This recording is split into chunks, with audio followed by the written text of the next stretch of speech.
militar, un ejército. ¿Cuál es el cuarto gobierno? Roma. Vamos a ver. Roma, que se suponía debía ser una república, era en realidad un gobierno, anoten allí, militar. Era un gobierno militar mediante, anoten allí, leyes. Roma era un gobierno militar mediante leyes. Quiero que anoten allí, quizás al margen de su hoja, anoten esto, pongan Roma abajo en el margen de la hoja blanca, ahí abajo, pongan Roma y saquen 3 flechitas, 3 flechas, porque es necesario que sepan esto. La primero que quiero que anoten es esta fecha, 753 antes de Cristo, la A.C, antes de Cristo. Anoten allí, igual a, pongan allí, monarquía. Monarquía. Anoten en la segunda flechita que hicieron. En la segunda flechita que hicieron, 509 antes de Cristo. 509 antes de Cristo, pongan allí república. República. Y luego pongan 27 antes de Cristo. Pongan allí imperio. Imperio. Ahora bien, vamos a la primera para explicar algo muy importante aquí. ¿Cuál es la primera forma de gobierno cuando se fundó Roma? Una monarquía. Esta monarquía, en la forma de gobierno es a través de un rey y a través de un senado. A través de un rey y a través de un senado. Es decir, el rey va a tomar decisiones, pero esas decisiones tienen que ser aprobadas por el Senado, por el Senado romano. Los senadores eran los representantes del pueblo, es decir, siempre eran, claro, hombres de alto poder adquisitivo, hombres que tenían mucho dinero. Entonces, la forma de gobierno era una monarquía a través de un rey y un senado. Eso fue en el 753 a.C. Pero cuando llegamos al 509, Roma ya es una república. Es una república. Entonces, ¿qué significa eso? Que Roma, ahora la forma de gobierno es a través de un senado, a través de magistrados y a través de comicios. Y ya voy a explicar por qué esto es importante. Nosotros decimos en nuestro país como la República Argentina, ¿verdad? Ahora, la palabra república es algo que viene del Imperio Romano. ¿Por qué? Porque el Imperio Romano, para el año 509 a.C., ellos establecieron los comicios. Los comicios significa que el pueblo puede decidir a qué representante lo va a tener en el poder. Y ahí estaban el Senado que votaban, y ahí elegían sus magistrados. Entonces esa era la república. La gente elegía, había un Senado y había magistrados para establecer el orden de esa república. Pero 27 años antes de Cristo, las cosas van a cambiar. Por lo tanto, cuando Cristo nace, cuando leemos el Nuevo Testamento, los Evangelios, ya no hay una forma republicana de gobierno en Roma, sino que en Roma hay una nueva forma de gobierno, y es la forma imperial, el imperio, que se gobierna, como su misma palabra lo dice, a través de un emperador, que viene a ser como una especie también de dictador. Un emperador que tiene todo es el César. Muchos de ellos se acuerdan que se hicieron que eran una especie de semidios. Semidios. Entonces nosotros tenemos 3 formas de gobierno que se dieron en Roma: el monárquico, el republicano y el imperial. Y cuando Cristo nació, la forma de gobierno es a través de un emperador. Se eliminó prácticamente el Senado, los magistrados y los comicios. Y ahí empieza una lucha. ¿Por qué? Porque al ser un emperador, el que va a asumir el poder viene a través de descendencia. A través de descendencia. Ya no lo elige el pueblo, ya no lo elige el Senado, sino que ahora los que van a seguir en la sucesión de emperadores es por línea sanguínea, es decir, por línea de sangre. Y ahí empiezan las masacres, la casa del César luchando con las otras casas, y ahí empiezan estos emperadores a reinar. ¿Se acuerdan bajo qué emperador nació el Señor Jesucristo? Augusto César. Augusto César. ¿Y saben bajo qué emperador murió? ¿Sobre quién? ¿Cómo se llamaba? Tiberio. Tiberio. Entonces vemos cómo esa forma de gobierno ya era a través de descendencia. Trataban de imponer al hijo, y si no era el hijo era el sobrino, y ahí empiezan las grandes luchas, porque tenemos una sucesión de varios emperadores que llegaron al poder en Roma. Muy bien. Continuamos ahora. Ahora, hemos visto hasta aquí varias formas de gobierno, ¿no? Representada en esa imagen: el babilónico, la cabeza de oro, el pecho y los brazos de plata medo-persa, los muslos y lo que sería la parte del vientre de bronce, los griegos, y hemos visto las piernas de hierro que representa el imperio romano. Pero nos queda la última forma de gobierno, representada en ¿qué cosa? En los pies, en los dedos de barro mezclado, ¿verdad?, con hierro. Bueno, la pregunta sería esta: ¿cómo será la forma de gobierno? ¿Cómo será la forma de gobierno final? Y aquí hay 2 formas de gobierno que se darán en el tiempo final. Lo vamos a ver. Continuamos.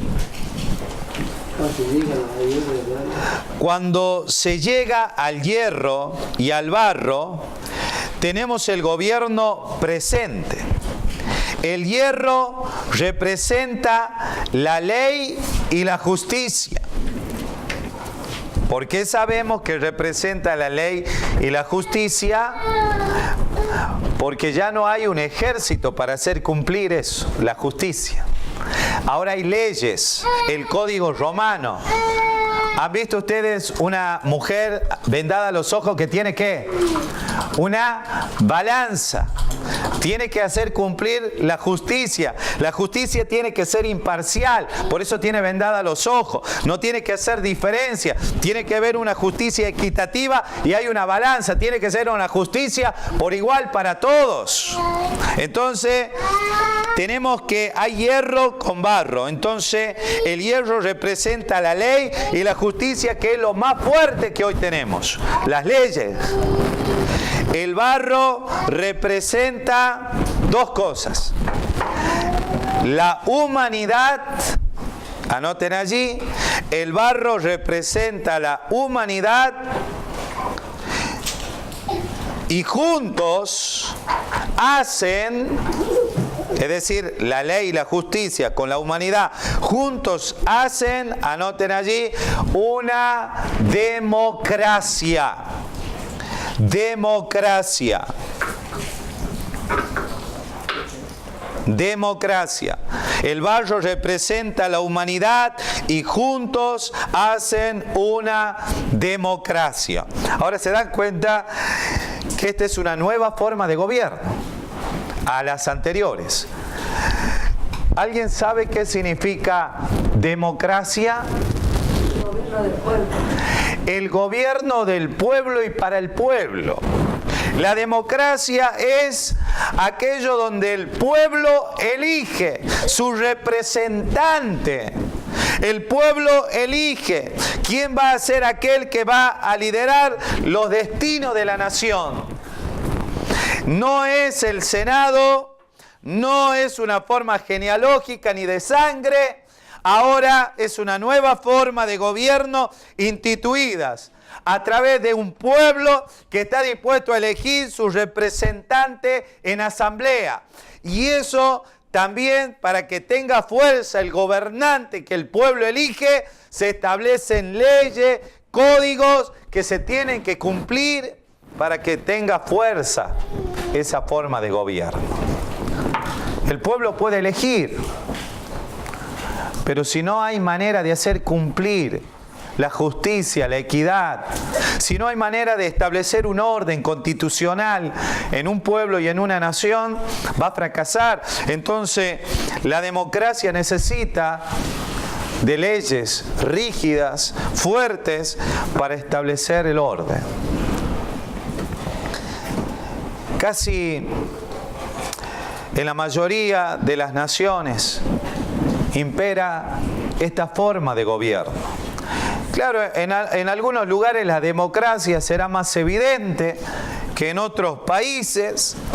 Sin duda hay países, como por ejemplo en Medio Oriente, países árabes, donde todavía ellos tienen una forma de gobierno que es a través de un rey, a través de una línea genealógica, a través de sangre. Ustedes saben cuál es la forma de gobierno en Medio Oriente. La única forma de gobierno en Medio Oriente la tiene el pueblo de Israel. Israel es una democracia. El pueblo elige a su representante. El pueblo elige a su representante. Antes era Netanyahu. Ahora Rivlin, y es decir, van cambiando los Sharon, hubo muchos, Ben Gurión, muchos que fueron elegidos por el pueblo. Ahora bien, pregunto, ¿esa es la forma de gobierno que Dios estableció para Israel? No, porque la forma de gobierno que Dios estableció para Israel fue teocracia. Y esa es otra forma de gobierno, porque teocracia significa que Dios gobierna sobre el pueblo. ¿Y ustedes saben cuál es la forma de gobierno de la iglesia? La forma de gobierno de la iglesia es teocrática, es teocracia, es Dios gobernando sobre la iglesia porque Él es la cabeza, Él gobierna, pero lo hace a través de un cuerpo de pastores o de ancianos, como se lo quieran llamar, o obispos. Pero siempre es Dios, es el Señor el que gobierna. Por eso la iglesia no es nuestra. La iglesia es del Señor. Él la ganó con su propia sangre. Y esa será la forma de gobierno cuando el Señor venga a establecer su reino. Será Dios gobernando sobre las naciones de la tierra. Ahora, muy bien, sigamos avanzando. Tenemos entonces la democracia como forma de gobierno de los últimos tiempos. Ahora, ¿cuál es la fuerza de la democracia? La ley. La ley es la fuerza de la democracia. ¿Cuál es su debilidad? Anoten esto. ¿Cuál es la debilidad de la democracia como sistema de gobierno? La naturaleza humana. La naturaleza humana. ¿Por qué la forma de democracia tiene debilidad? Tiene debilidad porque saben una cosa, el pueblo elige, pero ustedes saben que el pueblo puede ser sobornado. ¿Cuántas veces en votaciones no han escuchado de problemas de soborno? La gente vota de acuerdo a lo que le van a dar, no le importa quién sea elegido, ni a quién está votando, ni cuáles son las leyes que ese gobernante está presentando como proyecto de gobierno. Nadie analiza nada.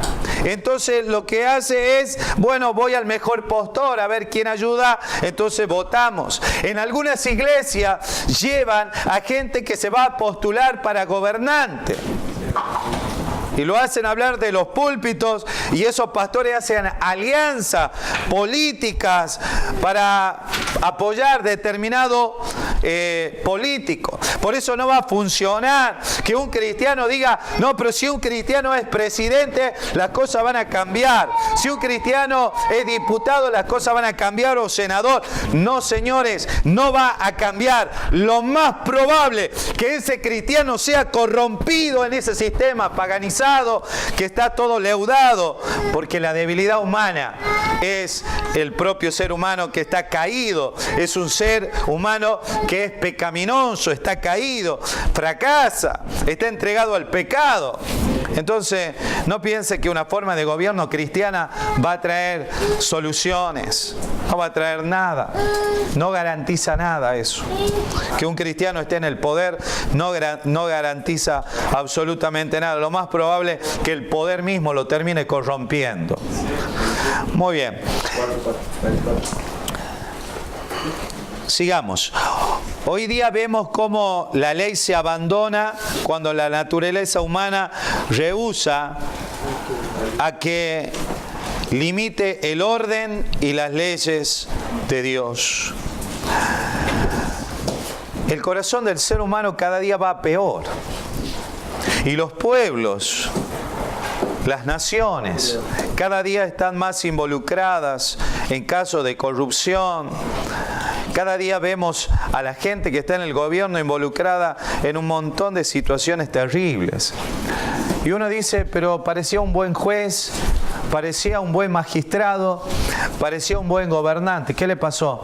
La debilidad humana destruye el sistema de gobierno democrático, porque aunque tengamos leyes, aún esas leyes, muchas veces leyes que se sacan, están impulsadas por ideologías, por únicamente beneficios que va a tener tal o cual empresa inclusive. Sacan leyes para favorecer a uno y perjudicar a otro. Es decir, el sistema está viciado, corrompido por el pecado, obviamente, que mora en el ser humano. Muy bien, continuamos. Todo este cuadro no es nada optimista, obviamente. Nabucodonosor vio que su reino caería un día y lo reemplazaría los medos y los persas. Esto ocurrió en el 538 antes de Cristo. Daniel capítulo 5, versículo 30 y 31. Dice así. Habla de Belsasar, ¿no? Aquel que se emborrachó, hizo traer los utensilios del templo de Dios. Y vino la sentencia de Dios a él con la escritura en la pared. Y dice así: la misma noche fue muerto Belsasar, rey de los caldeos, y Darío de Media tomó el reino, siendo de 62 años. Entonces, fíjense que el reino babilónico no duró mucho tiempo. El reino babilónico no pasó ni siquiera los 50 años y fracasó, cayó. En el 538. Pero miren lo que pasa después. Alrededor del 330. Es decir, el imperio medo-persa, ya lo vamos a ver, duró cerca de 200 años. Y en el 330 los griegos conquistarían a los medos y a los persas. Y Grecia daría paso ¿a qué imperio? A Roma. El imperio romano desaparecería externamente. pero sus leyes, filosofías e instituciones, anoten allí, continuarían hasta este mismo día. Ustedes saben, hermanos, que el imperio romano se dividió. Pompeyo es el que trae en el año 26 la conquista lo que es todo el territorio de Israel y las otras naciones y establece Roma su forma de gobierno. Pero Roma, en su forma de gobierno imperial, no duró mucho tiempo. Luego se divide Roma. Allí por cerca del año 400 y algo, no recuerdo bien, ya lo vamos a buscar bien a la fecha, pero por el año 400, la capital, obviamente que estaba allí en lo que nosotros decimos Roma, en Italia, lo que conocemos como el país de Italia, en la actualidad Roma como potencia. Roma cae por el año 400 porque estaban empujando hacia Roma lo que eran los bárbaros, las tribus bárbaras, lo que vendría a ser la parte del oeste, la parte de Alemania. Estaban viniendo las tribus bárbaras y empujaban allí para hacer caer este gobierno, más la corrupción interna que vivía el imperio romano. Entonces cerca por el año 400 y algo, el imperio allí cae en Occidente. Pero hay otro imperio, el imperio que estaba en Oriente y el imperio que estaba en Occidente. Y el imperio que estaba en la parte de Turquía, que se lo conoce como luego Constantinopla. Allí en Turquía, en Asia Menor, ahí estaba la otra forma de gobierno de Roma. Estaba dividida Roma. Y eso cae allá por el año 1400 y algo, cuando viene la invasión de los turcos. Entonces nosotros tenemos que la forma de gobierno de Roma, tanto en Oriente como en Occidente, caen, una en el año 400 y algo y la otra por el año 1400. Y entonces se acabó el imperio. Y uno diría, ¿terminó el imperio? Pero si nos habla de una nueva forma de gobierno, ¿cuál será esa? Muy bien, vamos a seguir leyendo.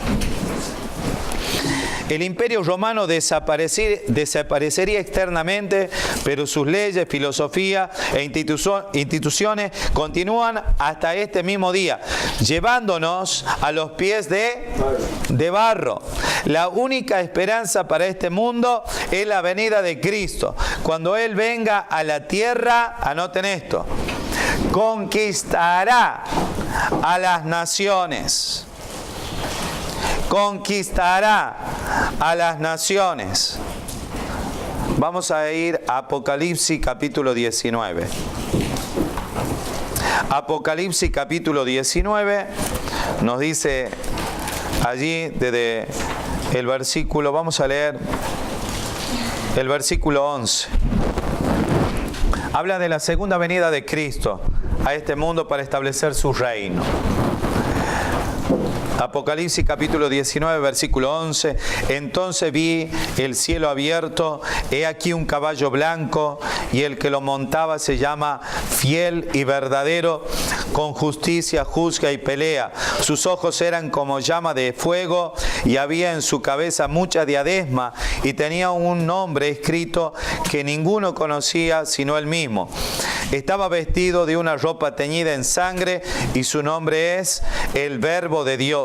Y los ejércitos celestiales vestidos de lino finísimo, blanco y limpio, le seguían en caballos blancos. De su boca sale una espada aguda para herir con ella a las naciones, y él la regirá con vara de hierro, y él pisa el lagar del vino del furor y de la ira del Dios Todopoderoso, y en su vestidura y en su muslo tiene escrito este nombre: Rey de Reyes y Señor de Señores. Ahí tenemos a Cristo acabando con la última forma de gobierno, que será al principio una forma de gobierno democrática, pero al final será una forma de gobierno dictatorial, porque el anticristo tomará el dominio y el control. Para poder ver esto, vamos a ir a Apocalipsis capítulo 13. Apocalipsis capítulo 13.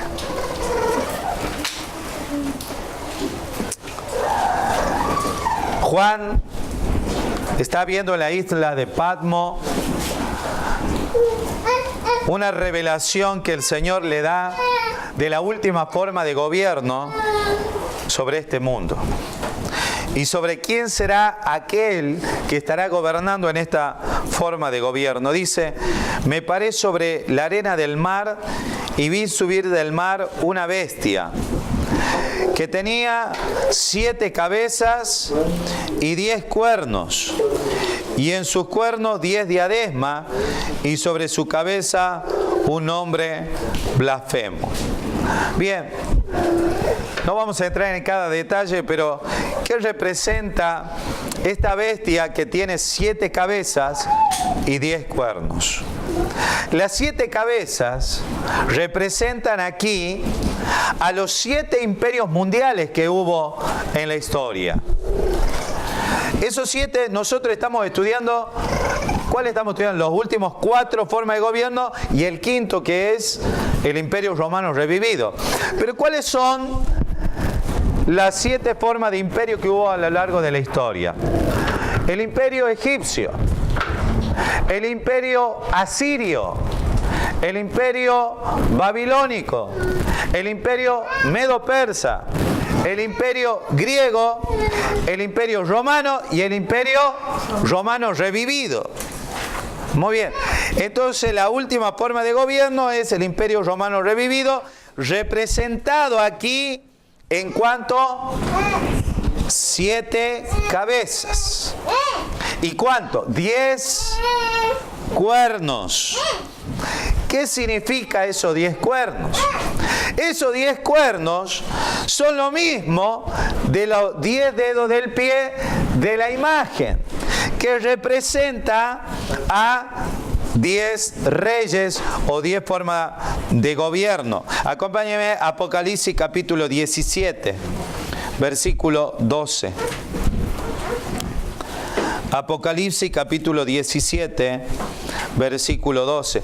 Hermano, no hay que alegorizar ni tampoco salir a interpretaciones que a nosotros nos parezca, porque la Biblia se interpreta a sí misma. Y la Biblia dice, verso 2, y los 10 cuernos que has visto son 10 reyes que aún no han recibido reino, pero por una hora, hacemos un alto ahí. En el idioma griego, la palabra hora significa un corto tiempo. No significa una hora de 60 minutos, sino significa corto tiempo en griego. Entonces, si lo tendríamos que parafrasear, diría, y los 10 cuernos que ha visto son 10 reyes que aún no han recibido reino, pero por un corto tiempo, por un momento corto, recibirán autoridad como reyes, juntamente ¿con quién? Con la bestia. Y mire lo que dice el verso 13. Estos tienen un mismo propósito. Entregarán su poder y su autoridad ¿a quién? A la bestia. Entonces, de entre estos 10 reyes se levanta un cuerno pequeño, que es el anticristo, es la última forma de gobierno. Al principio aquí es una forma que están en unidad, democráticamente, gobernando en bloque. Pero luego, estos tienen un propósito. Ellos se darán cuenta que no pueden paliar los problemas que están viviendo, porque acuérdense que está profetizado 7 años de tribulación y los últimos 3 años de gran tribulación. 21 juicios descritos en el libro de Apocalipsis, 7 sellos, 7 trompetas y 7 copas. En este mundo vivirá un cataclismo como nunca antes. El juicio de Dios va a venir. Y estos reyes no pueden lidiar con los problemas que están viviendo. Y hay un dictador mundial que surge. La bestia es un calificativo para el anticristo, para el hombre de pecado, para el inicuo. Y él es un engañador. Y él le va a decir que él va a solucionar los problemas. Entonces, ¿qué hacen estos? Le entregan ¿qué? El poder al anticristo. Miren lo que dice Apocalipsis 17:9. Tengan presente esto. Las 7 cabezas de Apocalipsis 13:1 representan 2 cosas. Por un lado representan los imperios a lo largo de la historia, pero por el otro lado también representa lo siguiente. Dice, verso 9, esto para la mente que tenga sabiduría. Las 7 cabezas son 7 montes sobre los cuales se sienta la mujer de Apocalipsis 17, una ramera que cabalga sobre la bestia. Y dice que son 7 montes. No es Jerusalén, porque Jerusalén sin duda está rodeada de montes. Solo hay un solo lugar en la tierra donde hay 7 montes. Y es en Roma, y precisamente en el Vaticano. La palabra Vaticano es una palabra antigua del latín que significa lugar de adivinación. Solamente allí está los 7 montes. Entren en internet, no lo digo yo, está la información al alcance de ustedes. Entren en internet y pongan tour turístico a los 7 montes y le va a salir en Noticia Secular 7 montes el Vaticano. Ni siquiera lo tienen que decir los cristianos, ellos mismos lo dicen. Ahora bien, representan 7 montes, pero también ¿qué son? Son 7 reyes.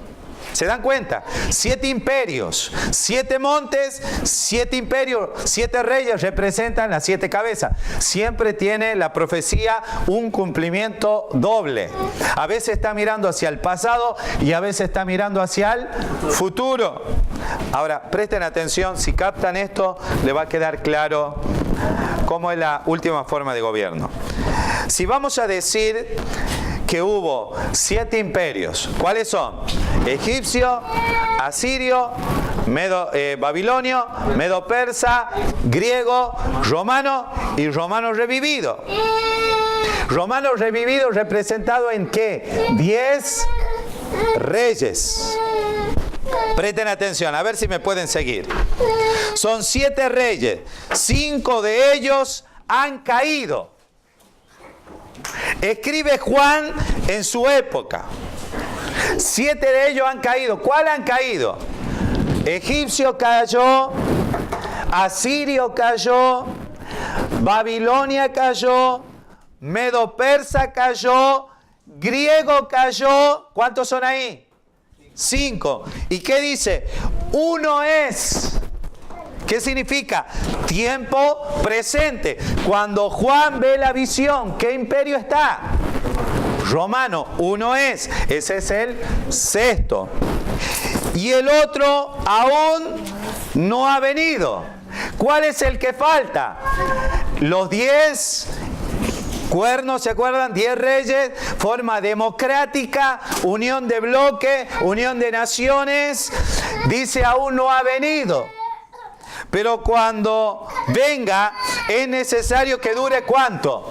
Breve tiempo. ¿Cuánto abarca lo que es la gran tribulación? Tenemos 7 años y 3 años y medio la gran tribulación. Durará breve tiempo. Ahora presten atención al verso 11, porque el verso 11 me va a revelar algo. Me va a decir que si bien es cierto, hay una forma de imperio romano revivido, que es el último, presten atención. La bestia que era y no es, eso es importante porque ahí hay una falsa resurrección. No estamos estudiando Apocalipsis si no lo veríamos, pero hay una falsa resurrección, era y no es, porque muere y vuelve a vivir, es un engaño, es una treta de Satanás que hace eso para poder engañar, es un engaño nada más. La bestia que era y no es, mire lo que dice ahora. La bestia que era y no es, ese es también el octavo. Y es entre los 7 y va a la perdición. Préstame a ver si me pueden seguir. Tenemos entonces que Juan cuando ve la visión dice, uno es, era Roma.